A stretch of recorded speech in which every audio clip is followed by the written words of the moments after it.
Thank you to everyone for joining us this evening. My name is Will Smith. I work at Sam Reed Bookseller in Grasmere, and we're delighted to have everyone here this Saturday evening to celebrate the launch of Karen Lloyd's Abundance, Nature in Recovery. We are so thankful to Karen to join us this evening, and also to Bloomsbury Books, who have enabled this launch event on Zoom this evening. I should begin by saying just a little bit to perhaps people who don't know, Sam Reed's is a bookshop in Grasmere in the middle of the Lake District. It won't be necessary to have that knowledge for the rest of the event, but hopefully it's just a gentle gesture to the fact we're hosting this evening. We are delighted to be in the presence of Karen. Karen is a writer of non-fiction, poetry, journalism.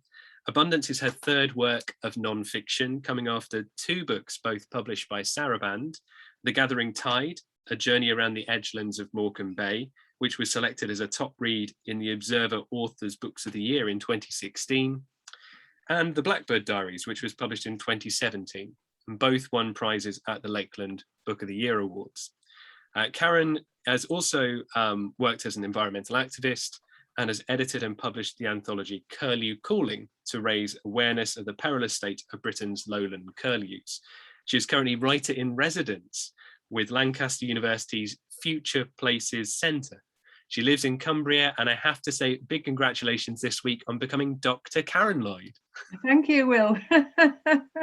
And it's such a pleasure to spend this evening together to celebrate this wonderful book. I should do the visual plug of actually showing everyone the lovely cover of the book too. It's such a beautiful object. It's so nice to actually receive a book as beautiful as this through the post. I'd like to begin, I suppose, by asking you a bit about just what was the seed of the book? How did this come into being, this book?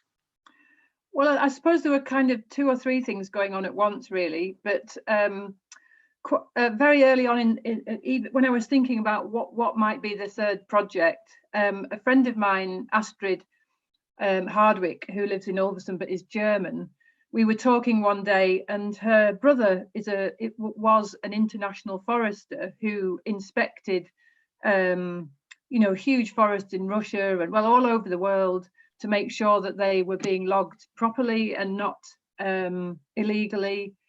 Uphill battle there then.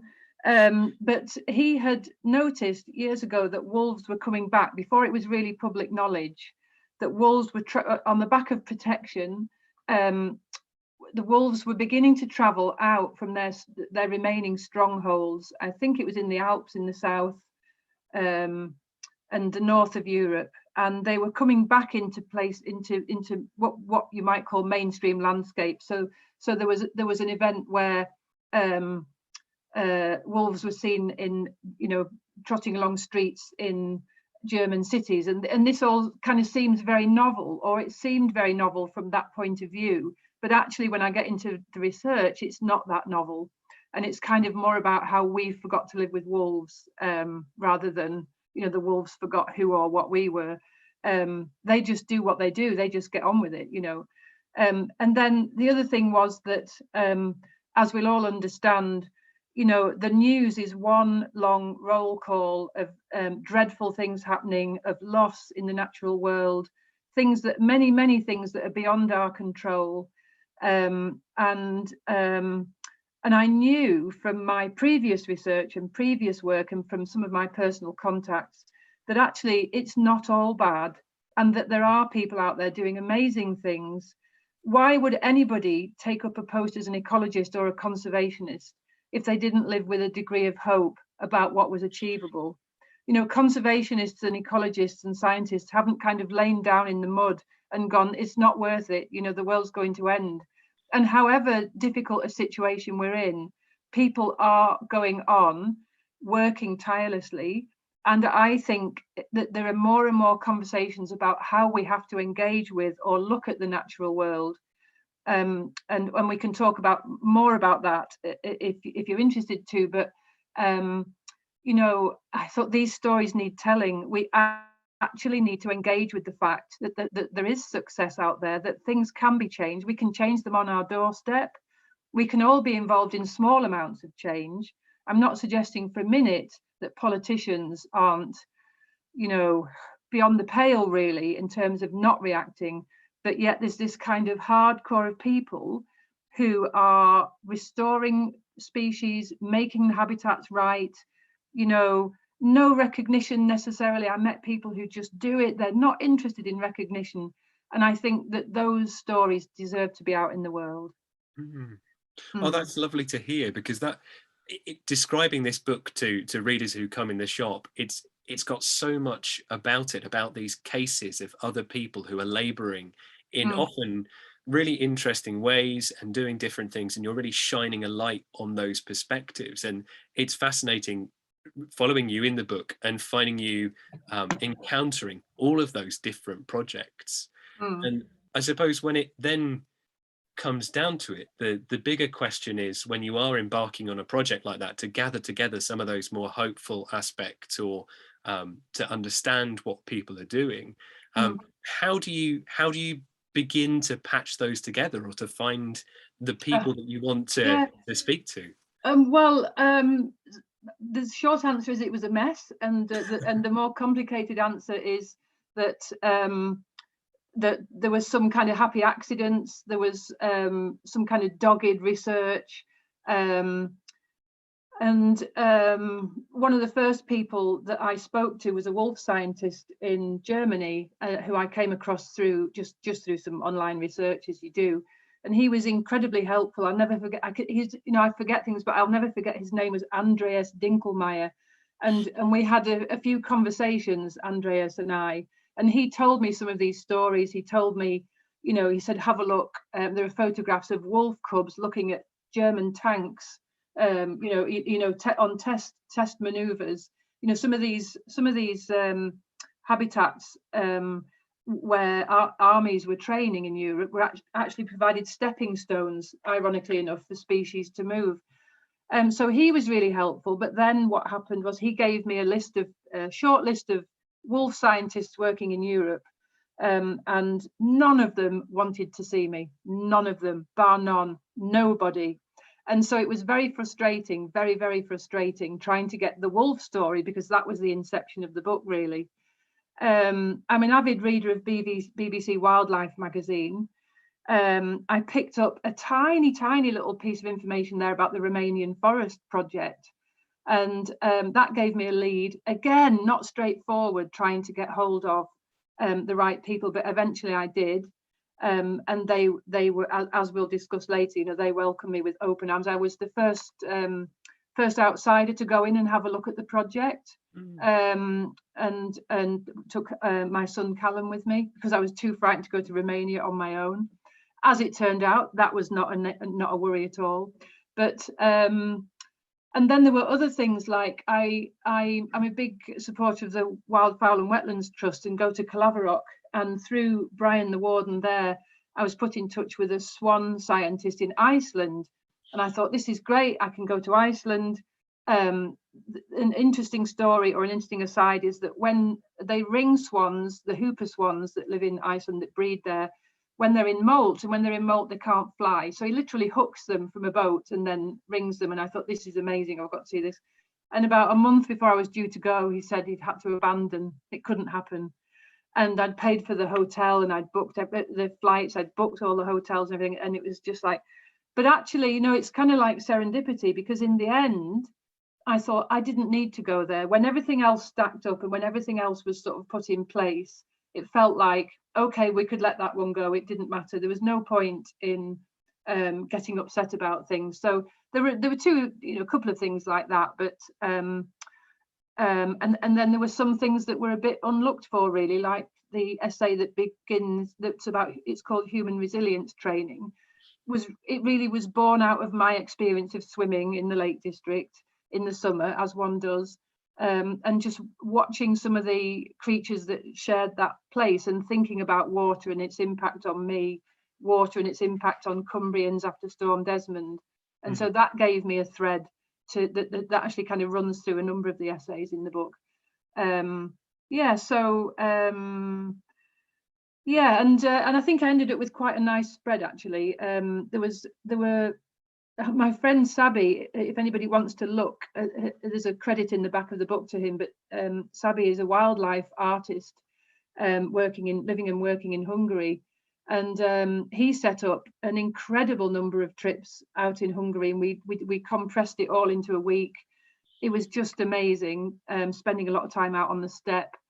What's interesting about that is that one of the stories didn't make it into the book, but it made it into BBC Wildlife magazine, and that was the return of the Przewalski's wild horse. And it's an incredible story. I'll just tell it because I think it's worth telling. It's another of these kind of stories that's we really need to share. That after the Second World War, they've been persecuted across the centuries by man, because people thought they were competing for food, or they ate them. And after the Second World War, when they were eaten by, starving soldiers across Europe or wherever they happened to be, there were 24 mares left in the world, 24. And now there are thousands because of this international effort to breed the horses and bring them back. And there are stud books, and they're very careful about keeping the gene pools wide, so horses are kind of transported to China, wherever they need to be, Mongolia. And so, but that didn't make it into the book, but it was published elsewhere, so that was okay. I think that's the feeling that you get with the book, is that not only is it abundant in itself, that it does kind of give you that indication that there are all these case studies out there, that you kind of give people the hope that there are more and more to find themselves, I think. And that's certainly one of the things you kind of land on. Perhaps we should kind of give a flavour of some of the writing early on, and maybe do a reading from early on in the book. Would you like to do that now? Yeah. So this is this is from an essay called "To Receive the Wolf." And this was the last bit of the jigsaw, actually, one of the last pieces of the jigsaw, because having failed miserably to make contact with wolf scientists, at the 11th hour, I managed to find the project that was working to bring not to bring wolves back because they'd done it for themselves, but to kind of act as a kind of oversight to make sure that public hysteria was kept at bay, and that the wolves were allowed to get on with being wolves. And so I went out there and I met wolf scientists and golden jackal scientists, and we went. There was a symposium. I was invited to go to the symposium, and then we went into the forest at night, doing this thing called bioacoustic surveying, where you do the call of the animal that you're hoping is there or trying to find out if it's there, and then you wait and you see if it answers you. And it was the most unreal thing, being out in the forest at night. But so this is a bit of a kind of philosophical exploration about what it means to live with the wolf, I guess. Just let me know if you can't hear me. At the Golden Jackal Symposium, Peter Venema had told me it was only ever a matter of time before the wolf arrived back in the Netherlands. We had plenty of time to prepare, he says. We knew from our monitoring work that wolves would eventually cross the border from Germany. I just want to explain here that Peter Venema was a wolf scientist or large animal scientist employed by the government to help them consider philosophically what the return of the wolf meant. Not hysteria, let's talk about it. We can learn a lot from that. So tell me, I ask, what did those preparations look like? And Peter explains. We began to meet with the government, with policymakers and stakeholders, NGOs, farmers and hunters, and we began to ask questions. We considered philosophically what the return of the wolf meant for us. We wanted to share knowledge and understanding and assess how we could minimize human-wolf conflict. Peter notices my widening eyes. What? He asks. I pause. So have I understood this right? You're telling me that your government was involved in philosophical discussions about what the return of the wolf meant for the Netherlands as a country? Well, yes, he says. What other kind of way could we have done it? When you plan for the return of the wolf, you ask questions. There's no us versus them, farmers versus scientists. Knowledge is pooled and a wolf roadmap is constructed, not to facilitate the travelling of wolves, of course, but to facilitate finding ways to accept and discuss and build and support. So when it is understood that a lone wolf killed 2 sheep, support in the form of compensation is forthcoming. Some of the wolf volunteers, like one of the women I'd been in conversation with at the volunteer meal, acted on their own initiative. There's no need to have an NGO label to hang your name badge on. Just visit farmers with land near places where wolves have been seen and ask how concerned they are about the possible effect of wolves on their sheep, and then offer to put up fences. Wolves are understood not to jump fences. The pragmatic solution is arrived at merely with a sensible conversation. And in the conversational to and fro, an agreement is reached that a volunteer will carry out the work if the farmer provides the materials for the fences. Deal done. Conversations are frequently held with stakeholders to find out how it's all going. Banks of wolf data are gathered, and those philosophical questions continue to be asked about what specifically the presence of the wolf means. There's an old Russian saying, Glenn said during the evening meal with the wolves in the Netherlands volunteers, that where the wolf lives, the forest grows. Consider the situation from all sides, keep hold of the bigger picture, tune out the interference and the white noise, tune into the ways and means in which the landscape communicates, pay attention to what it needs to perform its work efficiently. Understand the nature of trophic cascade, where the presence of a single apex species drives, nurtures healthy and fully functioning ecosystems. What do you need for the return of the wolf? Do you need a wind-blown industrial coastline, wind turbines, rail tracks, road junctions? From the domesticity of your suburban home, you watch videos of wolves moving through the human world, the wolf following the white line of the road, the wolf that looks quite at home running past the model windmill in the garden, the wolf running towards the cyclist near the corner shop, who no doubt only intended to fetch the papers and a pint of milk. And this is all very novel, these wolves caught on film, colonising our human spaces. But the films might help us ask questions about what on earth has happened to the divide between the wild and the human.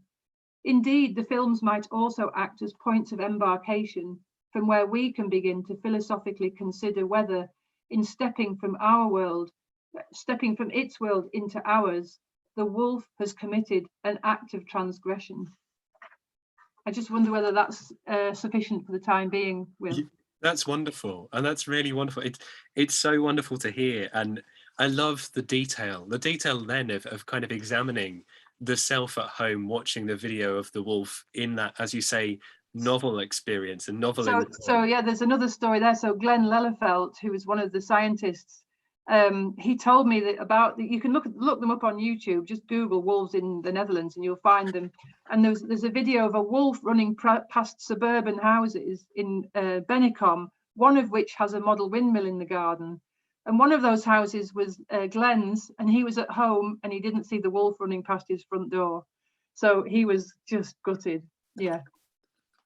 That's excellent. That is wonderful.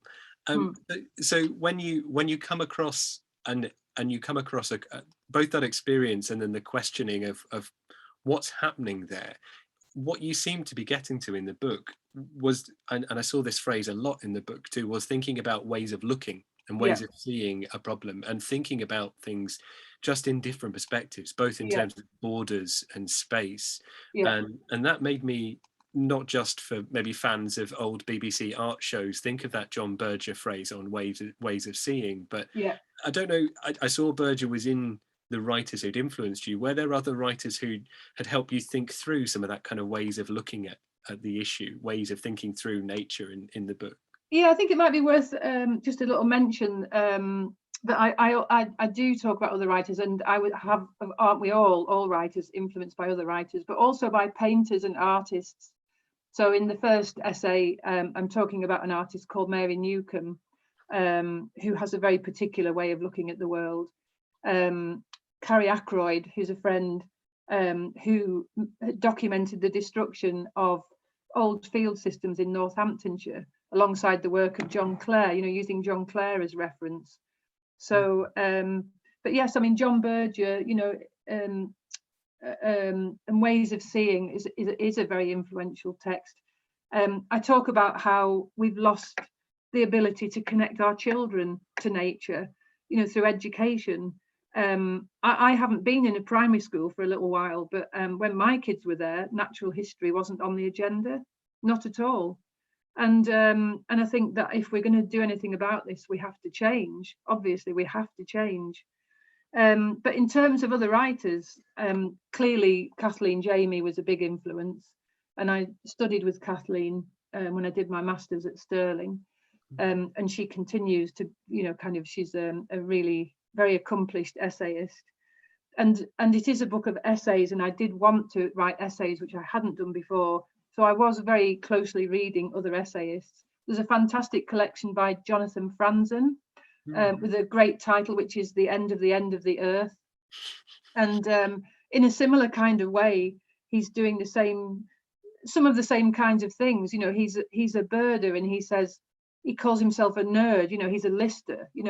Why would anybody want to hang out with a bird lister? Well, I quite happily hang out with Jonathan Franzen, actually. I think he's an amazing writer. But again, he documents people in one or two of these essays that show that change is possible. He also talks in a way that Mark Cocker's done in Our Place about how some of the NGOs are the problem, that actually if you look at the evidence, what the NGOs are accomplishing is actually very little. And that's not necessarily because they're a problem, it's because of the way they're funded and all sorts of kind of political structures around what they can and can't do. Essayists like Brian Dillon, very, very influential. And then an American writer called Nicole Walker, and a book called Sustainability, a Love Story. And this was really influential. I think she's an incredible writer. But one of the things that the essay does, or allows the writer to do, is to implicate the self, and to say, look, I'm part of this problem. I'm not pontificating. I'm not saying this is the only way to do it. This is the correct way. Look at me, I've got all this knowledge. Actually, what you're trying to do is to say, I'm part of the problem. And so there's this sort of Greek chorus effect that if I am in this situation, then we're in this situation. So you're kind of speaking as every man, really. Yeah. And that's really interesting to think about, certainly all those practitioners, the essay, but also in the ways in which the essay does blur what you can do in terms of both art and science and traditional disciplines that we tend to really keep apart. Yeah, I'm highly addicted now. I don't know if I'll ever be able to write anything else again. I keep trying to write poetry and it's not happening. In some ways, the kind of the crafting of the essay that you're getting into and the different shapes these essays take on is a way in which you're kind of really revisiting the prose poem almost. There's the essay in here, which is I'm just trying to remember the title of it now, which is a number of ways of viewing, it seems. Which is not the pelican one. The pelicans, yes. Yeah. 80 fragments on the pelican. Yeah.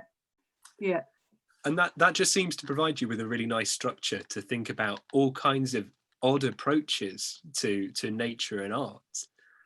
And what you need to know is that essay was going nowhere. It was dead in the water.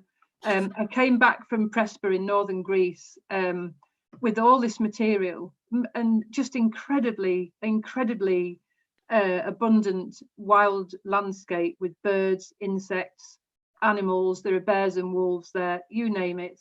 But then I got very ill when I was there. I got some kind of virus that happens in the summer, or that's what they said anyway. And so there was this kind of element of delirium almost, and the essay would not be written. It resisted being written, and I even took myself off to a remote cottage for a week and ended up like Jack Nicholson in The Shining, writing the same sentence over and over and over again, getting nowhere. And then I lost a research trip to the States because of COVID, and I think Ron, who was going to host me, I think I saw was in the audience tonight. So yes. If you're there, hello, Ron. And that was a great shame. That was going to be looking at how restoring the ocean in terms of food chains had regenerated not only the ocean, but restored communities. So maybe I'll get there one day. But anyway, so I thought, well, you know, you just got to get on with it. So instead of writing that, I went back to some of my older material and wrote an essay about, I decided to write 2 very short essays. So it's a different way of looking at the essay. There's an essay about meadow adders in Hungary, the final essay in the book. And then finally, I got this way into this essay about the pelican, which was to write a fragmented essay. And it was just, it ended up being a kind of completely joyous revolution in turning that dead thing into something that's actually my favorite essay in the book. Well, there's just some it just gives you so many wonderful shining moments, doesn't it? And presents attention to them in a different way, I think. Yes, definitely. Yeah.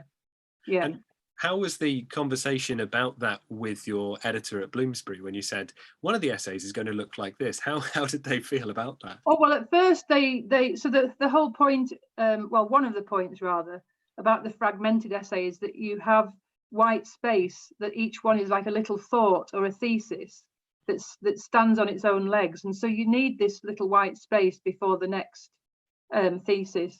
But they didn't get that, and they wanted them just kind of like run on paragraphs. So I said, no, that won't do. And they said, well, there's not enough pages in the book. So I stood my ground and said, no, we have to have the numbers in. And I think it was possibly because, I mean, my editor at Bloomsbury was absolutely fantastic. Julie was a wonderful editor to work with, but I think the copy editor perhaps had never seen this before. I don't know, but she has now.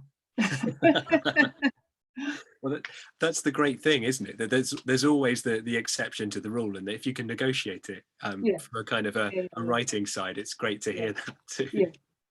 I should just say, while we carry on chatting, if people do have questions themselves they'd like to put to Karen, if you want to pop them in the chat, and we're going to get to a kind of a broader question and answer towards the end of the session. So if you are thinking of questions relating to the book or anything you've heard us talking about so far, do use the chat box and we'll bring them up. So yes, and I'm conscious we've got a very engaged crowd with this book.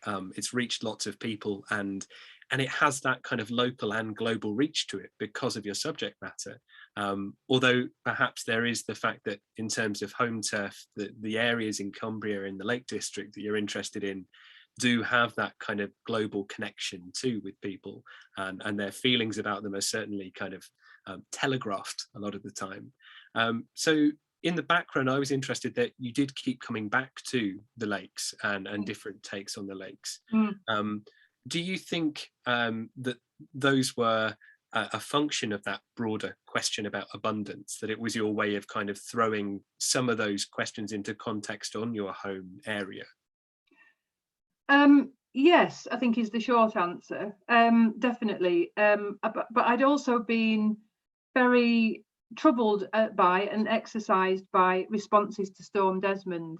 And I started writing about it more or less straight afterwards, and went to meet people who'd been very badly affected by it.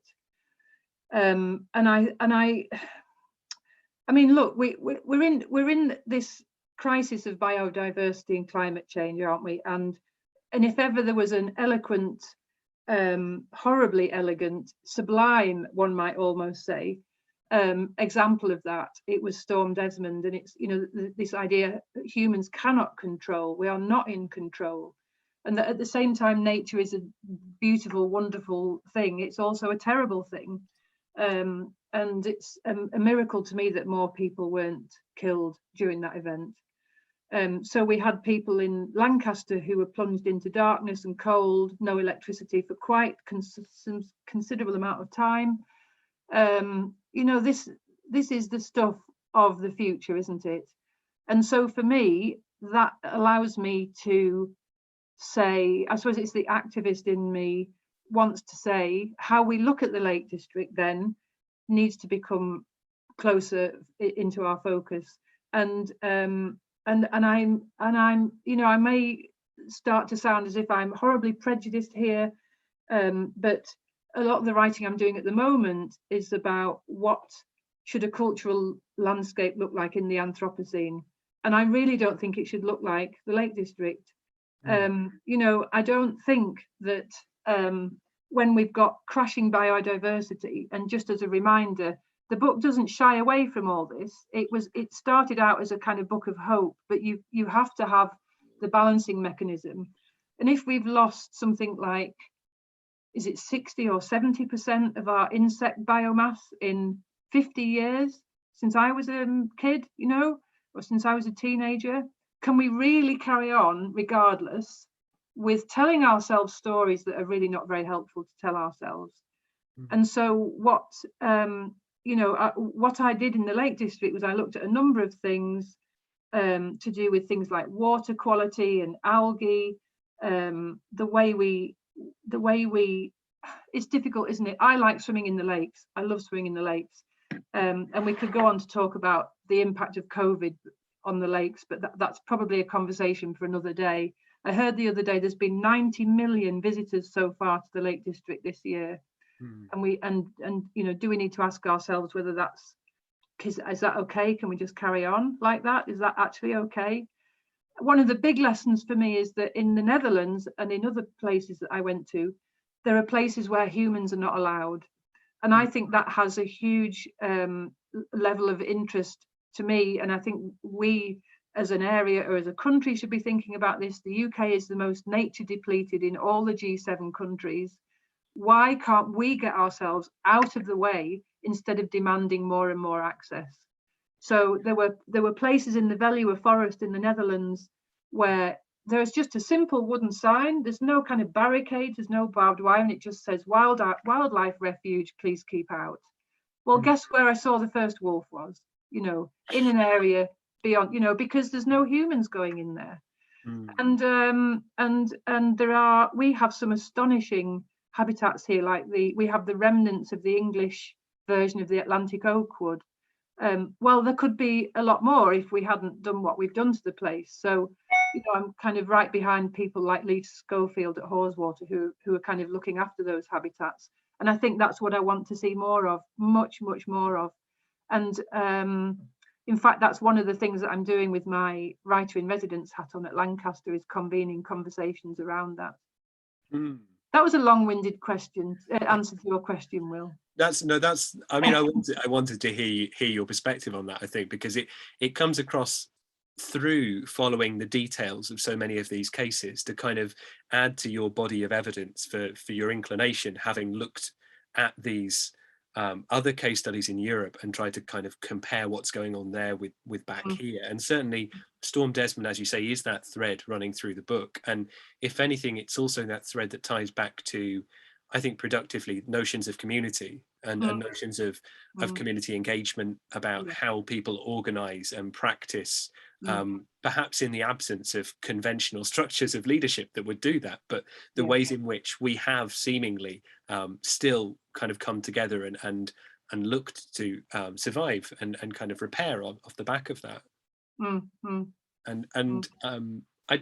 I sort of wonder about how you found in terms of the gestures there to what you're saying, which is also in Dave Goulson's writing about that massive depletion in insect biomass, those pieces of environmental fact. And then do you see much kind of response to that in terms of the Lake District in the writing you're reading?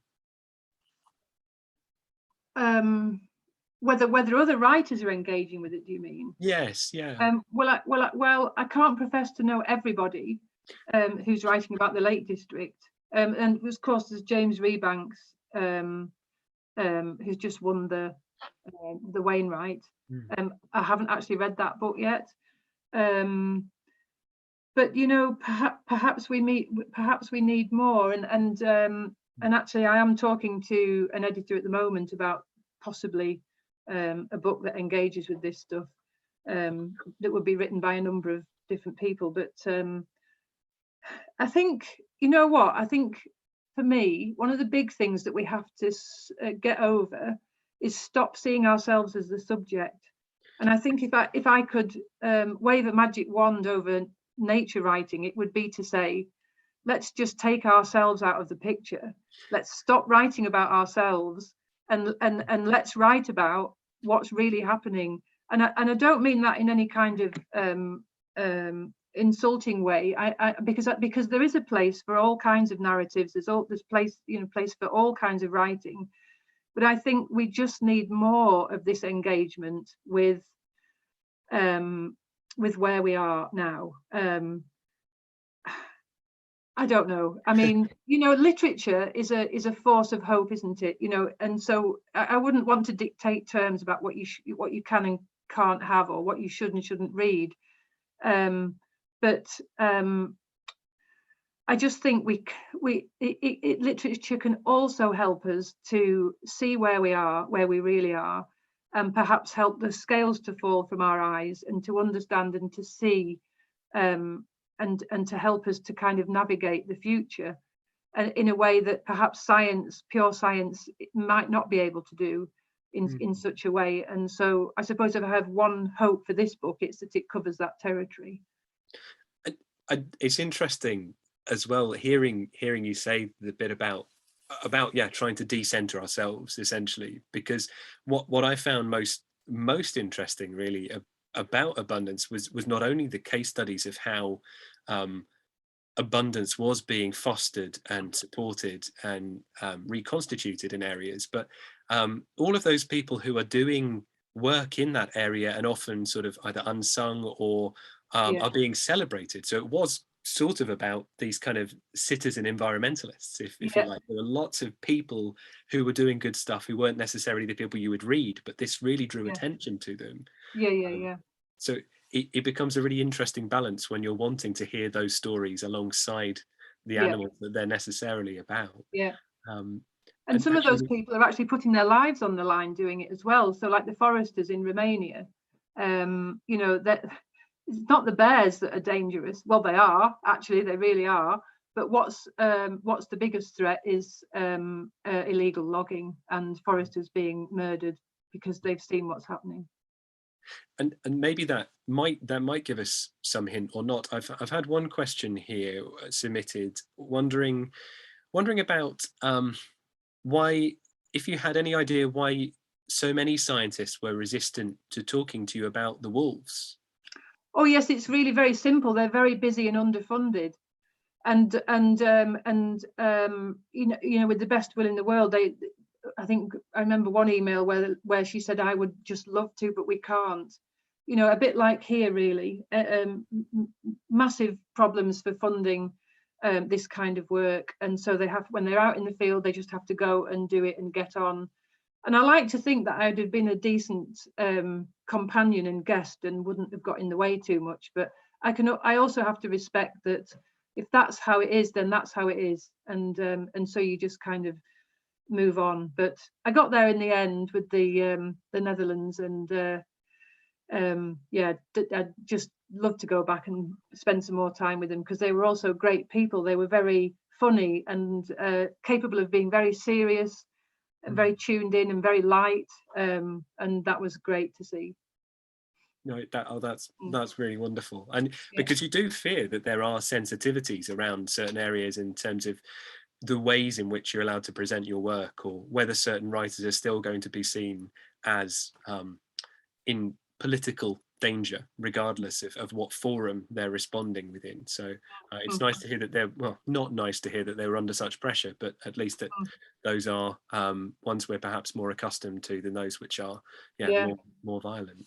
And then the Romanian people, they let drop after we'd been with them in the forest for a few days that they had government inspectors coming in the day after we left, and they didn't put us off, so that was like the opposite of the wolf people. These guys were under pressure, but they really wanted us to be there. They really wanted me to write about what they were doing.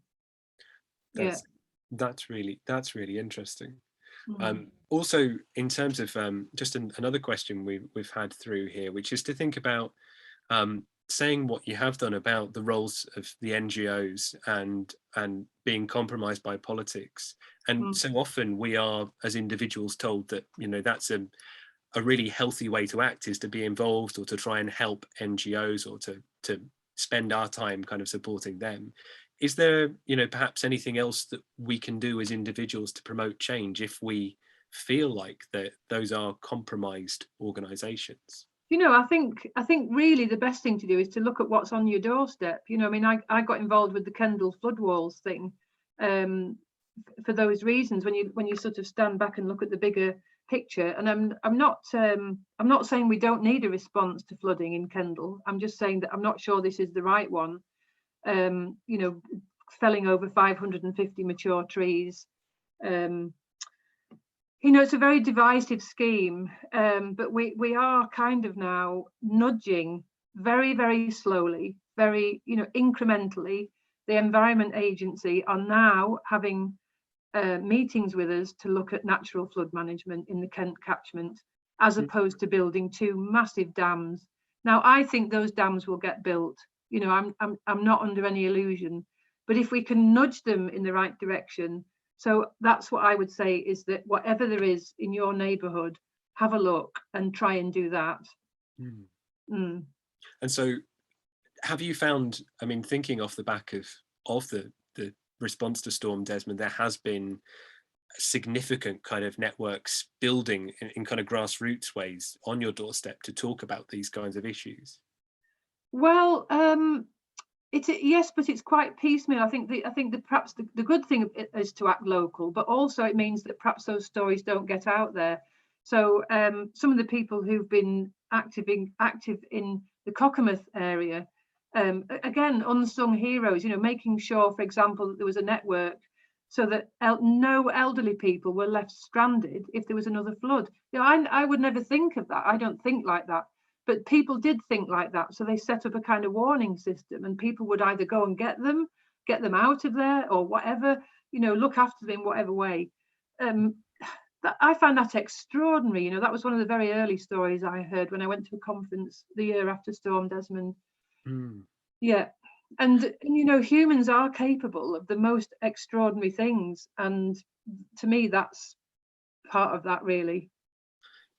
Absolutely. And I think, like you say, and again, I will say that one of the things I found great about the book was that it was shining a light on all of these perspectives that we wouldn't necessarily get access to, and they were so well framed here.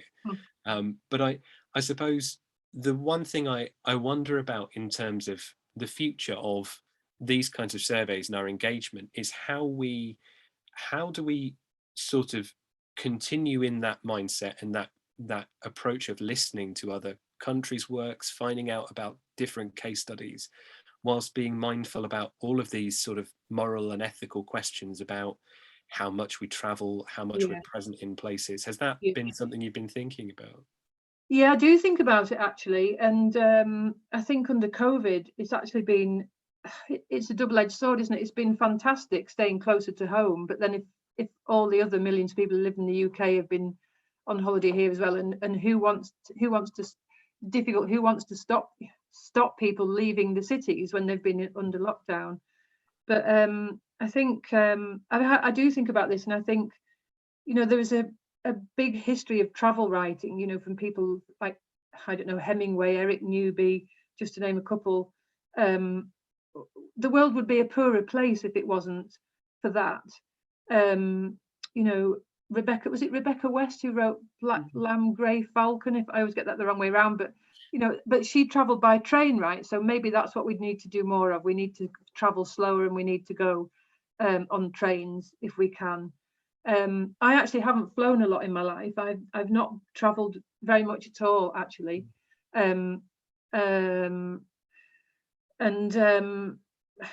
If I have, it's sort of been when I was younger, and then when we had the kids, we just didn't fly, really. And so I've kind of made a handful of journeys, and I hope that the outcomes from those journeys is some kind of defense of that.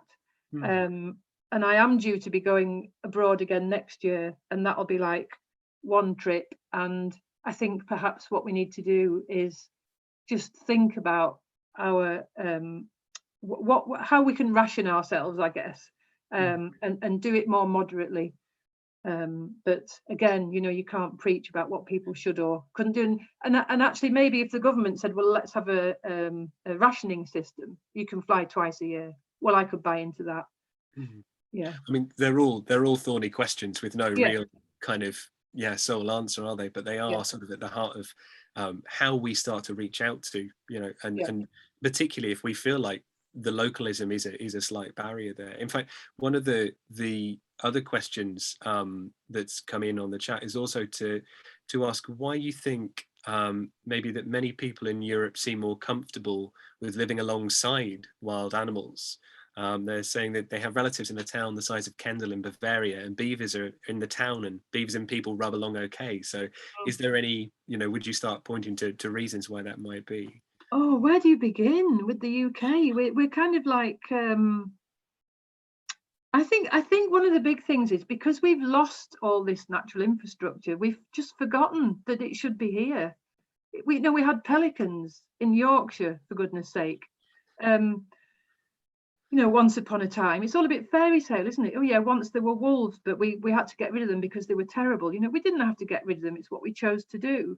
We choose at the moment to allow vast tracts of Scotland to be grouse moors and deer shooting places where, for the few who can afford to do it, rather than think of the greater good.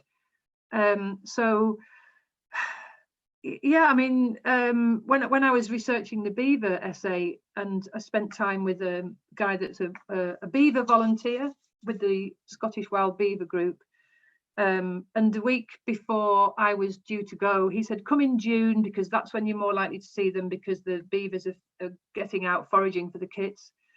And Scottish Natural Heritage then gave out loads of licenses, and hundreds of beavers across Scotland were shot by farmers and landowners, and all they had to do was to go to an evening talk about how to shoot a beaver, and then they got a license. Now, I also went to meet a farmer because I thought I needed to listen to the farmer's perspective. And quite a funny story came out of that, because he clearly wasn't happy about beavers. I'm not quite sure how beavers impact on you if you're an arable or sheep farmer or a cattle farmer. I think the big thing is that the beavers do dig into banks, and if you've got drainage channels, then there might be, and there have been bank collapse and tractors have gone into ditches and blah blah, but so let's think about what field margins we need to avoid that happening, and use those field margins to put back wildflowers, to bring back biodiversity. If people do this stuff, it's not rocket science. It's really, really easy. So we've just got to get our heads around that that's the response. But also he said, and he was very hospitable, and I don't want to kind of belittle him, but he said to me, people are transporting these beavers in vans. And I said, no, I don't think they are. I think beavers swim. He said, well, no. He says, how do you account for beavers getting from Crieff to Aberfeldy? I said, well, I think they're swimming along the river. He said, no, people are taking them in vans. I've subsequently met people who said people are taking them in vans. And this is not allowed. This is highly illegal. But people are taking them out of areas where there's tension around with farmers and putting them in other places. And one day we will live with beavers in our back gardens again. Then we won't worry about it. Well, it's interesting, isn't it, that expansion of community, and thinking about the factoring not just the beaver into our community, but the fact that we're all a part of that. We could all, be a part of that conversation, which is, I think, what you're suggesting here, as a sense of it. I've got another question that's come in, and I do want to put that, and I think this kind of plays into what we've been talking about, really. It's from Ron, who says, you think about two aspects of successful rebuilding of biodiversity. One is patience, and the other is urgency. So what sorts of timescales are required for quite urgent work? Is it possible to live with that? Well, it's very interesting, isn't it? So you can't build a forest overnight, but you can try, and you can do it. And in Romania, they're employing a lot of local Roma people to look after tree nurseries, and they're replanting forests on an epic scale where the illegal logging has happened. but it doesn't happen overnight. So it's a kind of act of faith, especially in a drying climate. You know, planting trees is an act of faith. So maybe you have to plant them more than once. I don't know. But also, I really like hanging out with my mate Simon, who's an ecologist, and he tells me that what we need to do here, for example, is to restore scrub. That's where all the biodiversity is. Masses and masses of insect biomass lives in scrub, and then you get birds feeding on it, and then you get mammals. And so it's like that kind of trophic cascade thing, you know, where one thing leads to another. And he's shown me images of streams in the Cumbrian hills where sheep have been taken off, there've been fences put up, and within 5 years you've got scrub complete regeneration. So this is where my sights are, that I think this is what we need to be doing in the Lake District. And of course, that's, you can't have one recipe for everywhere, but I think so I think I say in the book that my friend Susan said, how do you tackle a big problem? Well, you eat the elephant. Well, how do you eat the elephant? Well, you eat a bit at a time. Well, have we got time to go that slowly? Exactly. But we have to do, don't we? We have to do. And we know that we can do. So why don't we do? And why wouldn't we? I wonder actually whether we should, talking about Romania, whether you'd like to read a piece, the piece from Romania that we had suggested. I have to say, I just fell in love with Romania, and Callum and I, we were just distraught when we had to leave, and the people were just amazing. So yeah. So this is where we were out with I think this is the first day. Yeah, this is the first day with our lovely friend Liviu, who I was actually just talking to this afternoon, who's a forester, young guy in his 30s. I'm desperate for him to come to the Lake District. I don't know what he would say when he sees the fells. Anyway, we were walking deeper into Romania, deeper into the limestone heart of the Carpathians. I was beginning to understand how the nature of the forest changed continually, as if we were walking through a series of dreaming runes, each interconnected but separate, their borders fluid, one melting into the next. There were mature beechwoods and mixed forest of poplar, beech and hornbeam. There were groves underscored by hawthorn and scrub, and areas that were constituted entirely of native fir. There were banks of wild strawberries, the seed heads of wildflowers, and always distantly, those receding blue mountains. We took a break on the trunk of a fallen pine. Liviu extracted a brown paper bag from his rucksack and handed each of us a couple of huge purple plums, entirely unsquashed. From my grandmother's garden, he said. We bit into the fruit, juice dripping into our hands. I can tell you a story. I was in the mountains with another colleague. It had snowed and he'd gone far ahead. After some time, he sits down to wait for me. Like this, Liviu said, indicating our seat on the trunk. He was writing his notes and eating his lunch, and then he sensed something. Liviu paused. When he looked up, he was surrounded by a pack of wolves, young wolves, in a complete circle around him. This is what young wolves do. They are stupid, right? And they have not yet the experience to stay away. And I think they were interested in his food. What happened? Callum said. So my colleague thinks, shit, what the hell do I do now? And he looked at the wolves, and the wolves looked at him. And when they'd had enough and thought enough about him, they went away. And do you know what he said? He said, it's true.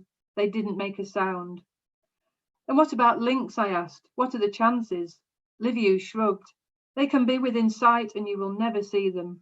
He pointed into a nearby tree. Maybe there's a lynx up there now and you'd never know. My grandfather spent his whole life in the forest. Twice only he saw lynx. And then Liviu told another story, one that engaged with a very different way of looking at and thinking about the forest. How one of the rangers had surprised a bunch of loggers illegally cutting down trees at night. And the loggers came at him because, of course, if you're illegally logging, the last thing you want is to be exposed. So the ranger fired a shot into the sky, a warning shot. The ranger was well aware that other rangers attempting to prevent illegal logging in Romania had been killed. This ranger was fortunate. The loggers scarpered. When he reported the incident to the authorities, the police confiscated his rifle for 1.5 years. This is how the police respond. They leave a guy vulnerable, unable to defend himself against the real enemy. He knows how to handle the bears well enough. They leave him with bear spray as his only line of defense. What use of that against a logger packing a rifle? After a long and knee-bracing descent, we came out of the forest onto the mountain's lower slopes. It was late afternoon. On the forested hillside opposite, viridian shadows lay deep aslant the trees. Parked on the grass below were the FCC dusters with the rest of the team leaning against the cars. One of them shouted, "What took you so long?" I turned to look back at the forest. Its dark green seam had already closed around the path, as if it had never existed. The border between the forest and us, for now at least, closed. I love that image. I love that image at the end.